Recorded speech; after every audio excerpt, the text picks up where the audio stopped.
حضرت علقمہ بن اللیثی یہ صحابی نہیں ہیں، تابعی ہیں۔ شاگرد کس کے ہیں؟ حضرت ابو ہریرہ رضی اللہ تعالیٰ عنہ کے۔ حضرت ابو ہریرہ رضی اللہ تعالیٰ عنہ کے شاگرد ہیں، اور بھی صحابہ کرام سے روایت دی ہے، لیکن زیادہ تر روایات حضرت ابو ہریرہ رضی اللہ تعالیٰ عنہ سے لی انہوں نے۔ اس لیے امام بخاری رحمہ اللہ کثرت سے جس طرح حضرت ابو ہریرہ کا نام آتا ہے بخاری شریف میں، اسی طرح کثرت سے ان کا نام بھی آتا ہے۔ جس طرح ان کا نام آتا ہے حضرت ابو ہریرہ کا، اسی طرح ان کا بھی نام کثرت سے آتا ہے۔ یہ رہنے والے تھے کوفہ کے، وکان من الکوفہ، کوفے کے رہنے والے تھے۔ ایک مرتبہ ان کا ارادہ ہوا ملک شام جانے کا، چنانچہ فرماتے ہیں کہ میں نے ملک شام کا ارادہ کیا۔ اس زمانے میں ملک شام آج کی ملک شام سے 5 گنا بڑا تھا۔ فرماتے ہیں فقدمت الشام، جب میں ملک شام پہنچا، وہاں پہنچ کر مجھے خیال آیا کہ کوئی محدث، کوئی فقیہ، کوئی اللہ کا ولی یہاں ہے یا نہیں ہے۔ پھر خیال آیا کہ مجھے تو علم نہیں ہے، لیکن اللہ تعالیٰ کو غیب کا علم ہے، اللہ تعالیٰ کو تو معلوم ہے۔ چنانچہ خیال آتی فرماتے ہیں فدخلت المسجد، میں مسجد میں داخل ہوا، فصلیت رکعتین، اور میں نے 2 رکعت ادا کی۔ 2 رکعت یا تو تحیۃ المسجد یا صلاۃ حاجت، 2 ہی صورت ہو سکتی ہے، یا تحیۃ المسجد یا صلاۃ حاجت۔ اس کے بعد بارگاہ الہی میں ہاتھ اٹھا کر گڑ گڑا کر اللہ سے الحاح و زاری کے ساتھ دعا مانگی۔ کیا دعا مانگی؟ اللہم یسر لی جلیسا صالحا، اللہم یسر لی جلیسا صالحا، اللہم یسر لی جلیسا صالحا۔ اے رب کریم، نیک صحبت کو میرے لیے آسان کر دے، نیک صحبت کو میرے لیے آسان کر دے۔ کتنی عجیب و غریب دعا ہے۔ ایک تو آدمی مشقت پریشانی اٹھا کے جاتا ہے اللہ والوں کے پاس، ایک یہ کہ میرے لیے آسان کر دے کہ کسی اللہ کے ولی کو یہیں بھیج دے۔ کسی لحاظ داری سے دعا مانگی کہ فرماتے ہیں اچانک دیکھتا ہوں کہ ایک بہت وجیح المرتبہ شخصیت، یعنی فارغ ہو کر فرماتے ہیں فخرجت من المسجد، مسجد سے باہر نکلا، قوم کے لوگ باہر چبوترے پہ بیٹھے تھے، ان کے ساتھ بیٹھ گیا۔ اچانک ایک وجیح المرتبہ شخصیت آئی کہ میں خود بھی حیران تھا کہ کوئی بہت بڑی شخصیت ہے، لیکن یہ پہچانتے نہیں تھے، مگر وہ شخصیت آئی فجلس فی جنبیہ، ان کے پہلو میں آ کر بیٹھ گئی۔ انہوں نے ان لوگوں سے پوچھا کہ من ھذا الرجل، من ھذا الرجل، یہ جو میرے ساتھ آ کر بیٹھی یہ کون شخصیت ہے؟ مجھے قلب میں محسوس ہو رہا ہے کہ بہت عظیم المرتبہ شخصیت ہے۔ فقالوا، ان سب نے کیا کہا؟ ھذا ابو درداء رضی اللہ تعالی عنہ، یہ حضرت ابو درداء رضی اللہ تعالی عنہ ہے۔ اب بتائیے کہ کہاں صحابی کہاں تابعی، گویا کنویں کو اللہ نے اٹھا کر پیاسے کے پاس بھیج دیا، کنویں کو اٹھا کر پیاسے کے پاس بھیج دیا۔ دعا کے اندر اتنی تاثیر، جب اللہ پر یقین ہوتا ہے اور آدمی اللہ سے اڑ کر مانگتا ہے اور یقین کامل ہوتا ہے کہ یہ دعا ضرور قبول ہوگی اور اللہ تعالی میری دعا ضرور قبول فرمائیں گے، تو دیکھیے کہ دعا مانگی، اللہ نے ایک عظیم المرتبہ صحابی کو بھیج دیا۔ وجد آ گیا، کہا فدعوت اللہ، میں نے ابھی تو اللہ سے دعا مانگی اور اللہ نے اتنی عظیم المرتبہ شخصیت کو میرے پاس بھیج دیا۔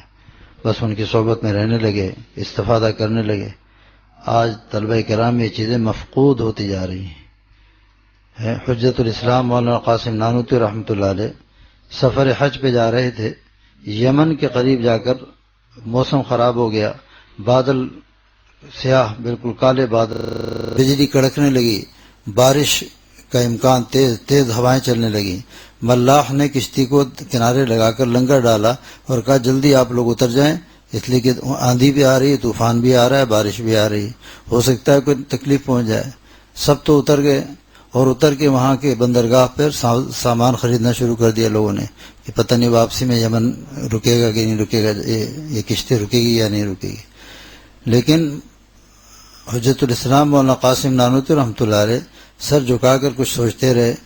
پھر مقامی لوگوں سے پوچھا کہ کوئی محدث، کوئی فقیہ، یہ تو سرزمین انبیاء ہے اور سرزمین اولیاء ہے، صحابہ کرام کتنے وہاں قیام پذیر ہوئے، تو پوچھا کہ کوئی یہاں محدث، کوئی فقیہ، کوئی اللہ کا ولی موجود ہے؟ لوگوں نے کہا ہے تو صحیح، لیکن 3 دن کا راستہ ہے، مسافت 3 دن کی ہے۔ اس زمانے میں یہ کاریں تو چلتی نہیں تھیں، گھوڑوں پر سفر ہوتا تھا، خچر پر سفر ہوتا تھا، گدھوں پر سفر ہوتا تھا۔ ملاح سے جا کر پوچھا کہ موسم کتنے دن خراب رہے گا؟ اس نے کہا اندازہ یہ ہے کہ 10 دن خراب رہے گا۔ فوراً سواری کرائے پر لی اور جا کر اسے اجازت دی حدیث کی، اور اس کے بعد 3 دن کے بعد واپس آئے۔ 6 دن یہ گزر گئے، 3 دن پھر وہاں قیام کیا۔ اس کے بعد جناب کشتی، پھر بادبانی کشتیاں وہ کرتی تھیں، پھر روانہ ہو گئی، پھر مینا جدہ پہ پہنچ کر وہاں جا کر حج کیا۔ لیکن اپنے وقت کو ضائع نہیں کیا، اپنے وقت کو ضائع نہیں کیا۔ آج طلبہ کسی شہر بھی جاتے ہیں تو چڑیا گھر، شاہی مسجد، شاہی قلعہ، یہ 3 چیزیں معلوم کرتے ہیں، اس کے آگے ہمت نہیں ہوتی کہ کوئی یہاں بڑا عالم بھی ہے، کوئی فقیہ بھی ہے، کوئی محدث بھی ہے، کوئی اللہ کا ولی بھی ہے یا نہیں۔ ان چیزوں کی فکر نہیں ہوتی، بس گھومنا پھرنا بہت زیادہ۔ جو چڑیا گھر میں جا کے بندروں سے ملاقات کر کے مسافہ کر کے معانقے کی طرح گھبراہٹ ہوتی ہے تو معانقے سے دور رہتے ہیں، لیکن بجائے اللہ والوں سے ملنے کے بندروں سے ملاقات کر کے وہ آگے نکل جاتے ہیں۔ یہ ذوق مفقود ہوتا جا رہا ہے، اللہ تعالیٰ یہ ذوق دوبارہ پیدا فرما دے۔ اگر یہ ذوق پیدا ہو جائے تو پھر انسان بہت جلد اللہ کا راستہ طے کر لیتا ہے، اس لیے کہ اس کو فکر رہتی کہ کوئی ایسی شخصیت مل جائے جس سے میں استفادہ کروں، جو مجھے جنت کا راستہ دکھائے۔ یہ اللہ والے کیا کام کرتے ہیں؟ اراۃ الطریق، اللہ کا راستہ دکھاتے ہیں، چلنا خود پڑتا ہے۔ یہ جو بعض حمقاء کہتے ہیں نا کہ ہمارے پیر صاحب تو کندھے پہ بٹھا کے لے جائیں گے، جنت میں ہم کو پہنچا دیں گے۔ وہ خود جائے گا تب تو لے کے جائے گا نا، وہ خود جائے گا تب تو لے کے جائے گا۔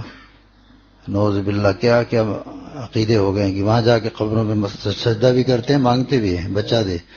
ایک جگہ جانا ہوا، سب اچھے خاصے لوگ داڑھی سجدے میں نے کم وقت اس کے اختیار میں ہوتا تو اس کے اپنے بچوں کی جو لائن سے یہ قبریں بنی ہوئی ہیں اس کے اپنے بچوں کی ہے، تو یہ اپنے بچوں کو کیسے مرنے دیتا؟